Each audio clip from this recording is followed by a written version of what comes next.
Ya estamos aquí en la mesa de Argentina Política con Marcos Aldazábal, abogado. ¿Cómo estás, Marcos? ¿Cómo están? Bien, bien. Bueno, semana también importante en materia judicial. El miércoles arranca finalmente el juicio por el atentado contra la ex vicepresidenta de la Nación. Contanos un poco, en principio, qué es lo que va a pasar ahí. Sí, el miércoles arranca el juicio contra Carrizo, Uliarte y Sabac Montiel, porque la parte vinculada con el posible involucramiento político o económico todavía está en instrucción y lamentablemente bastante paralizado, pero bueno, arranca el juicio contra estos tres imputados. Es un juicio que seguramente sea largo, las audiencias van a ser todos los miércoles por el momento y bueno, veremos qué pasa el miércoles, en el que probablemente se lean las acusaciones y después los imputados tienen la posibilidad de declarar cuando se inicia el debate, pero bueno, no sabemos si decidirán hacerlo o no. Claro. Estás en la sala AMIA de Comodoro Pi. Sí. La más grande. Cristina, ¿en qué va a aparecer, va a estar, digamos, va a ser parte del juicio en algún momento, presencial? Sí, ella tiene que declarar como testigo. Claro. Seguramente va a ser más adelante, no va a ser... O sea, en esta primera audiencia el miércoles no es necesario que esté, digamos, ¿no? No, porque cuando los abogados somos apoderados no es necesario que ella esté en todas las audiencias y además va a ser un juicio largo. ¿Cuánto puede durar? Yo supongo que entre medio año y un año seguramente, pero además van a ser audiencias largas que prevemos que van a ser 5 o 6 horas cada audiencia. Con lo cual estaremos ahí los abogados. ¿Qué estás viendo hasta ahora, digamos, a horas del inicio del juicio? ¿Qué estás viendo? ¿Cómo se llega?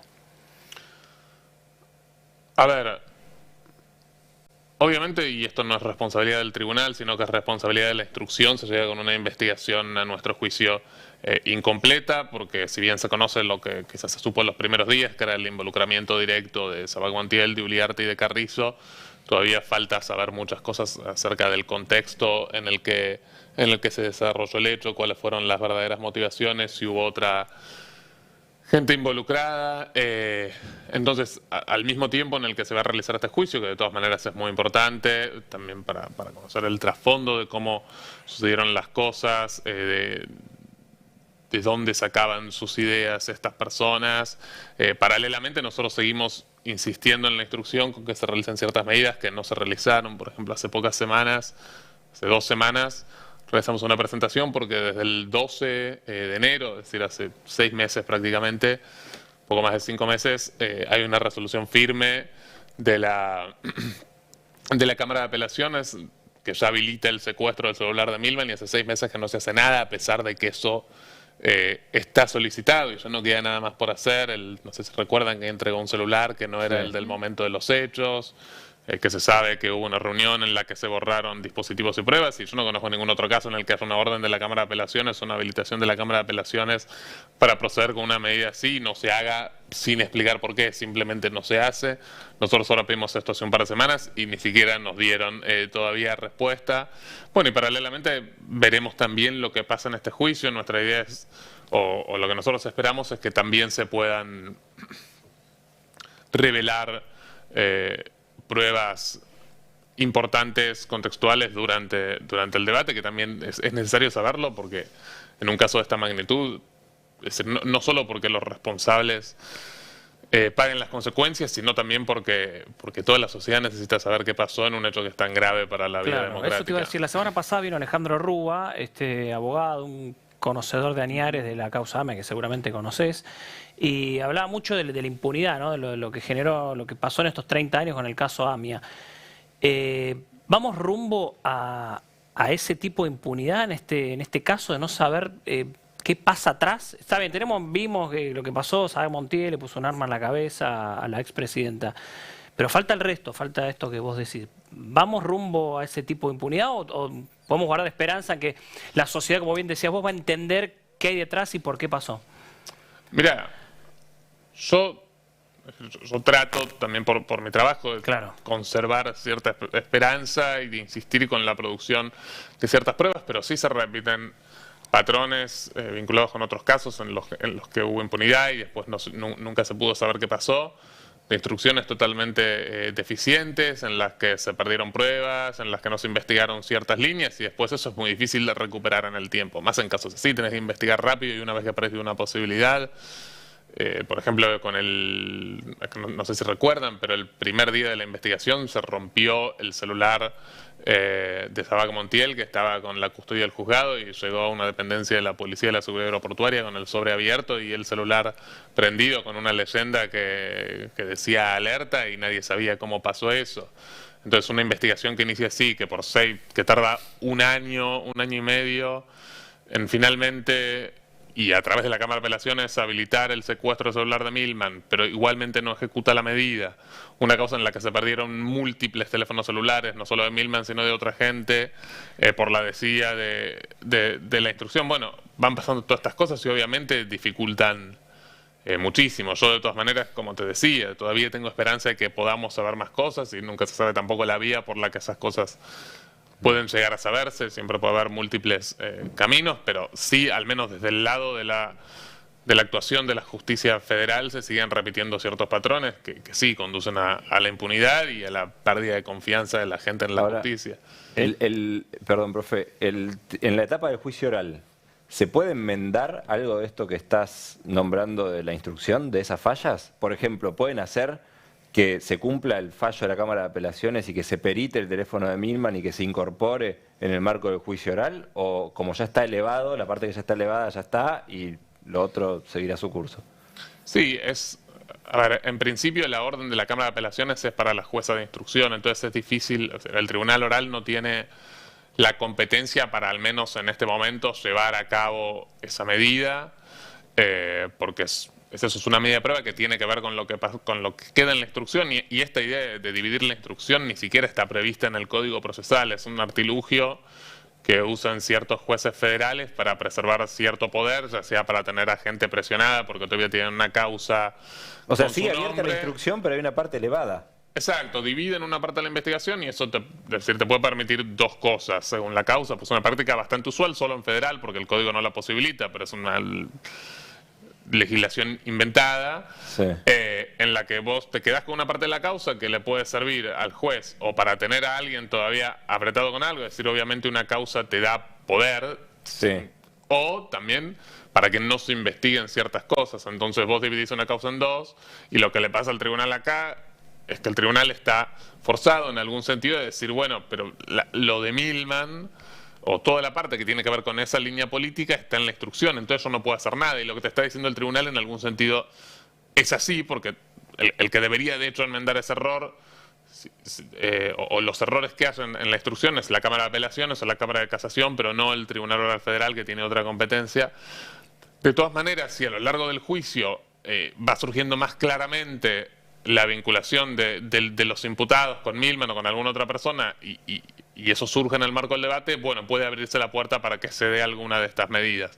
Pero lo que hace la instrucción al desdoblar la causa de esta manera es dificultar muchísimo eso y dificultar muchísimo la tarea del tribunal. Y tampoco es fácil, un argumento que nosotros presentamos en su momento al tribunal, por el cual nosotros entendíamos de todas maneras que el tribunal podía hacer estas medidas, y yo todavía lo creo, es que aun si este juicio tiene por objeto determinar la responsabilidad de Sabac Montiel, de Uliarte y de Carrizo, de todas maneras es importante para nosotros saber si por ejemplo Milman u otra figura, ya sea política, económica, de la que sea, estuvo involucrada, porque tampoco es la misma la responsabilidad, por ejemplo, de alguien que comete un asesinato por encargo que de alguien que actuó con otras motivaciones o solo, o lo que sea. Entonces, bueno, pero vamos a ver eso, qué va surgiendo del juicio y qué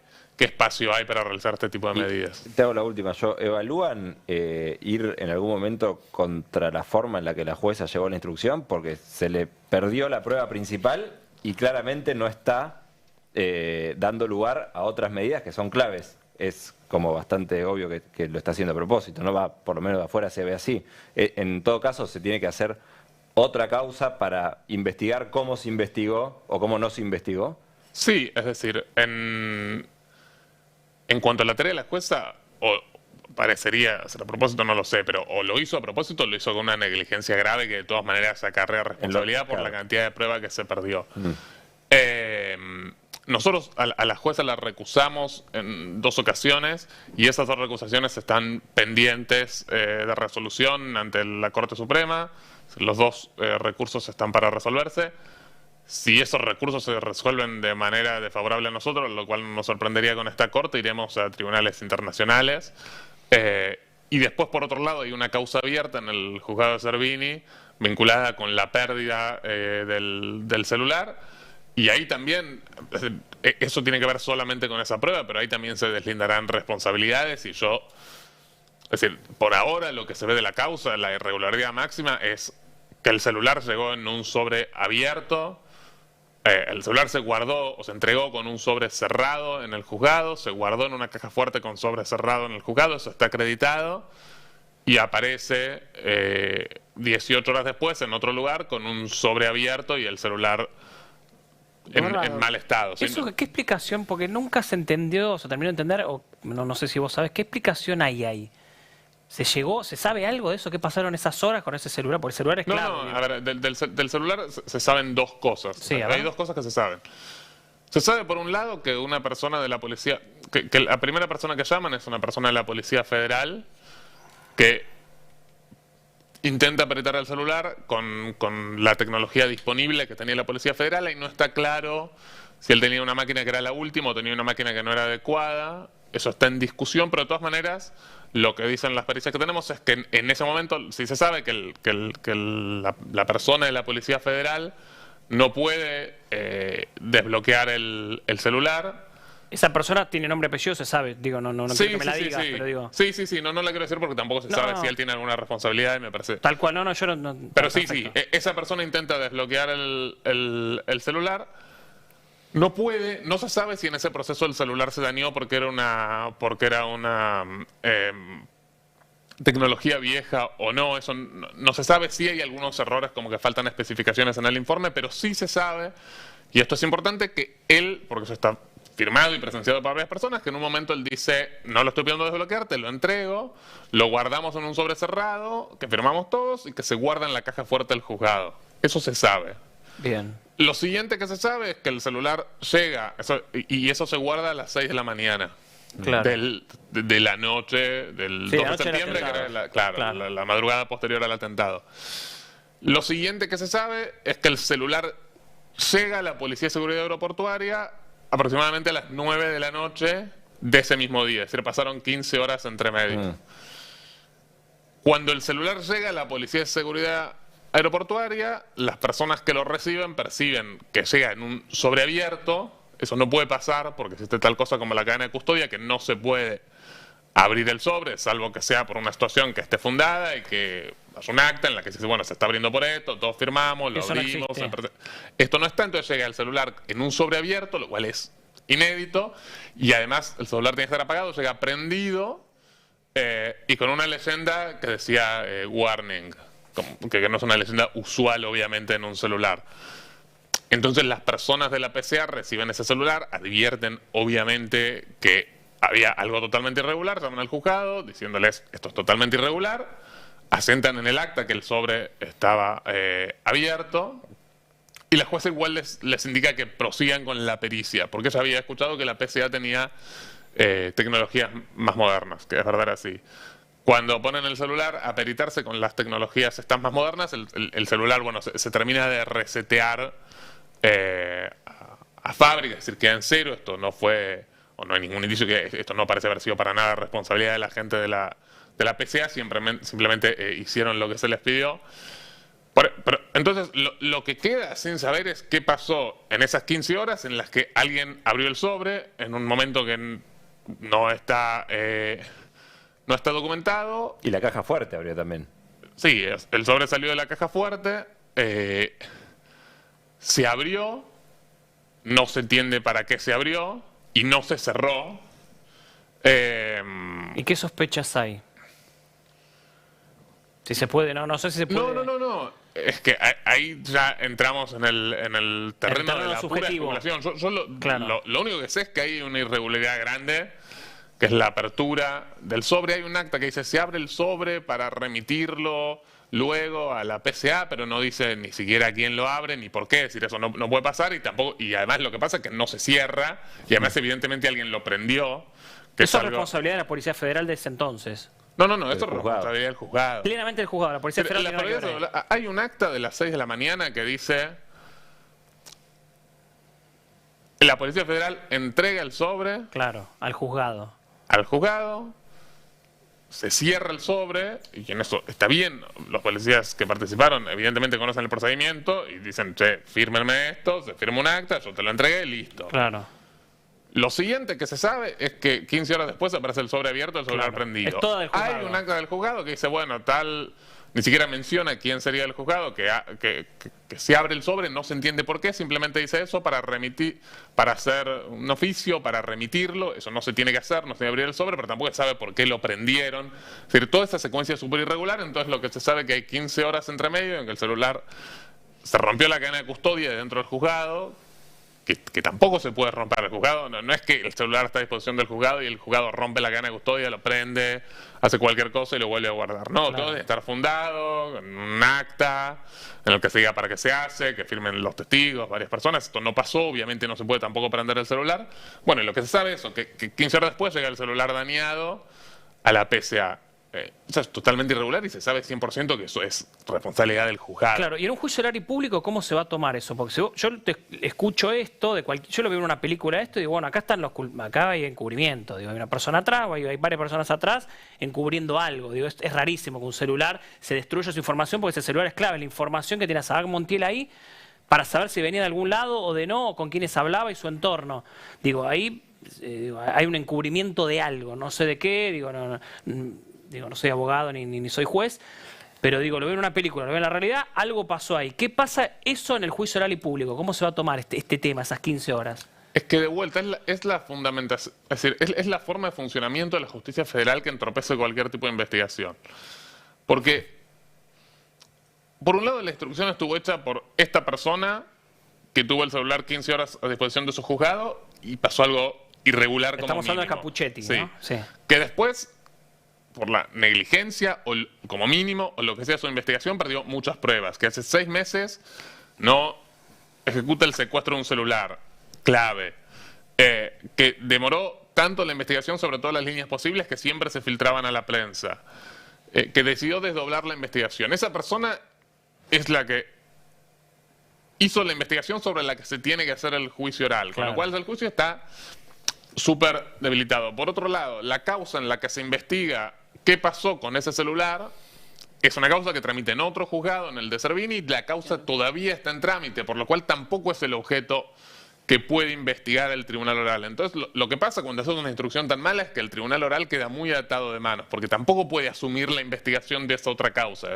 Los hechos o los casos penales se pueden juzgar en base a las pruebas que tiene, claro. Pero además una sola vez, no se puede juzgar en 2 causas separadas el mismo hecho, claro, porque si no tenés un problema constitucional. Entonces, todo esto ata mucho de pies y manos al tribunal, y sí, esas 15 horas obviamente van a ser en algún sentido objeto del debate, y las personas que participaron en las pericias y en ese tipo de cosas van a ser testigos, pero más allá de esos testimonios que podamos escuchar, no es que el tribunal tiene facultades para realizar otras pruebas vinculadas a investigar lo que pasó. Vamos a un juicio muy amañado, muy limitado, con muchas irregularidades en el medio, porque vos contás lo del celular, pero después yo pienso, la prueba principal que tiene que ver con lo de Milman y sus secretarias y todo eso también fue un desastre, no las convocaron tarde, le borraron los teléfonos. Eso es lo que está la verdad dividido. que es tremendo. Cuando las convocaron... y Revolución Federal aparte. Sí, cuando las convocaron a hacer esa audiencia, que bueno, se habló bastante, estábamos ahí y las 2 asesoras, cuando las convocan por primera vez, empiezan a mentir. Lo que se les preguntaba básicamente era si habían estado en el bar Casablanca con Milman, y las 2 mienten, llegan a decir que no conocen el bar, que no estuvieron nunca en su vida. O trabajan cruzando la calle. Sí, trabajan enfrente, y cuando se les muestran los videos, sí, me acuerdo de ese día, y estaba sentada en la mesa 3, literalmente así. Y ahí decimos, yo le digo secuestrarle el celular. Claro. Te están mintiendo y tenemos toda esta otra prueba. ¿Qué vas a hacer? ¿La vas a dejar irse con el celular a esta persona que te está mintiendo? Además es la única prueba que tenemos ahora. Y la deja irse y después sabemos, porque una de esas asesoras termina admitiendo que en los días posteriores Milman la llevó a borrar todos sus dispositivos. Nosotros recusamos a esta jueza y nos rechazan la recusación en la Cámara de Apelaciones y en la Cámara de Casación sin siquiera tratarla. ¿Cómo se puede esperar, o cómo una persona, en el caso Cristina, la víctima, pero cualquier otra persona que sea juzgada por este sistema de justicia, poner alguna confianza en algo? Es decir, te mantienen... No, pero confianza tenés a la persona responsable del lugar donde le borran los celulares a quienes están involucrados en el atentado a Cristina, ahora es la ministra de Seguridad de la Nación. Y encima señalan a los demás y dice, son terroristas los que protestan frente al Congreso. La verdad que es delirante todo, ¿no? Lo ves en una película y decís, no, se exageran mucho, me parece muy fantasioso lo que hacen. Sí. ¿Quiénes son, te hago una más yo, los jueces, Namer, Grunberg y Fornari? ¿Hay alguna apreciación sobre ellos, para dónde pueden ir? ¿O es completa? No, ninguna. Es decir, son jueces en los que nosotros en principio pensamos que no tenemos ningún motivo para dudar de ellos. Sí, no, veremos cómo se da el juicio. No tenemos absolutamente nada para decir. Bien. Está bien. Gracias, Marcos, por haber venido como siempre. Gracias.